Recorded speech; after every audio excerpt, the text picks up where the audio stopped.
Kitaabni seenaa Sossowaa Arfan Qalloo mata dureen isaa Qaanqee Ka'iinsaa jedhuun kan aartistii fi barreessaa Ismaa'eel Muhammad Aadamiin barreeffame magaalaa Dirree Dhawaatti eebbifamee jira. Haasaa baniinsa eebba sagantaa kanaa kan taasisan kantiibaan bulchiinsa Dirree Dhawaa obbo Kadiir Jawaan seenaan qabsoo Arfan Qalloo seenaa uummata Oromoo qofa osoo hin taane seenaa sabaa fi sab-lammoota maraati jedhanii jiru. Kitaabni barreeffamuun seenaa himuu, beekumsa dabarsuu fi akkasumas aadaa fi aartii dabalatee walumaa galatti haala jiruu fi jireenya hawaasa tokkoo bifa barreeffamaatiin kaa'uu fi iddoo dhalootaa itti aanutti dabarsuu fi faayidaa guddaa qaba jedhame.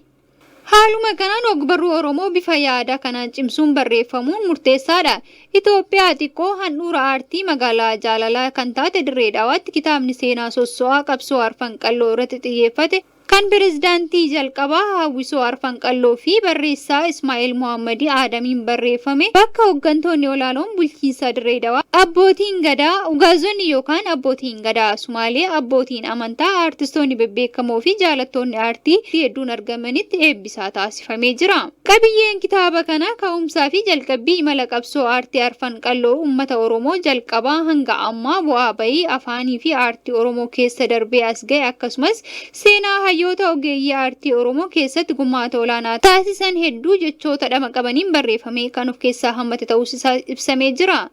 Sagantaa eebba kitaabaa kanarratti argamuun haasaa kan taasisan kantiibaa bulchiinsa Dirree Dhawaa obbo Kadiir Jawaar abbaan qabsoo keenya Adeeroo Ismaa'eel Muhammad bara dukkanaa gurmaa'uun dhokatanii turanii jaarmiyaa Arfan Qalloo hundeessanii warra asiin nuungaan keessa lubbuun jiraatan seenaa hojjetanii bifa barreeffamaan dhaloota kanaan gahuu danda'uu isaanii gammachuu itti dhagahame ibsanii jiru. Seenaa qabsoo Arfan Qalloo seenaa qabsoo uummata Oromoo qofa osoo hin taane seenaa sabaa fi sab-lammoota fi uummattoota maraati jedhanii jiru. Barreessaa kitaaba kanaa hundeessaa fi pirezidaantii waldaa Arfan Qalloo kan jalqabaa kan ta'an aartistii fi barreessaa Ismaa'eel Muhammad gama isaaniitiin qaanqeen qabsoo dhaloota isaanii qabsiisanii boqonnaa hedduu keessa darbuudhaan ifa dhaloonni irraa gonfateef sababa ta'uu eeruun waahillan isaanii kaleessaa kanneen lubbuun hin jirree fi lubbuun jiranis galateeffatanii jiru. Sagantaa kanarratti dhangaa nyaata aadaa Oromoo hawaasa Dirree Dhawaa fi naannawa isaanii dhiyaatan keessummootaan dhandhamanimanii jiru. Sagantaa eebba kitaaba Qaanqee Ka'iinsaa jedhu irratti namoonni hedduun kan argaman yoo ta'u kantiibaa bulchiinsa Dirree Dhawaa obbo Kadiir Jawaar afyaa'ii mana barii bulchiinsa Dirree Dhawaa kabajamtu aadde Fatihaa akkasumas namoonni bebbeekamoo fi abbootiin qabeenyaa fi hayyoonnii fi jaarsoleen biyyaa hedduun argamanii jiru.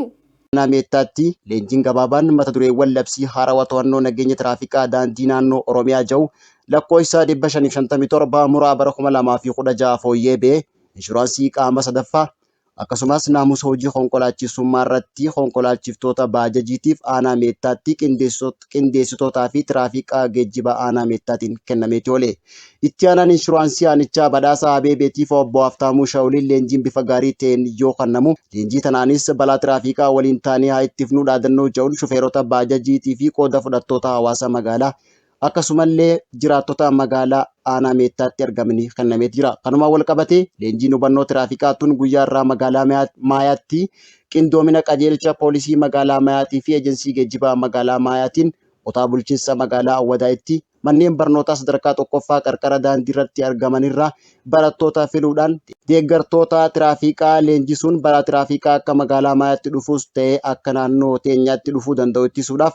konkolaachistotaas ta'ee qaamoleen hawaasaa kamuu ittisuuf itti gaafatamummaa kan qabuu fi seera tiraafikaa cabsuun miidhaa dhaqqabsiisuuf yaalan qabu qaamni hawaasaa akkuma argeen qaamota seera tiraafikaa kabachiisuuf eeruu kennuudhaan eeruu kennuu akka qabanis dhaamamee jiraachuunis ibsameet jira.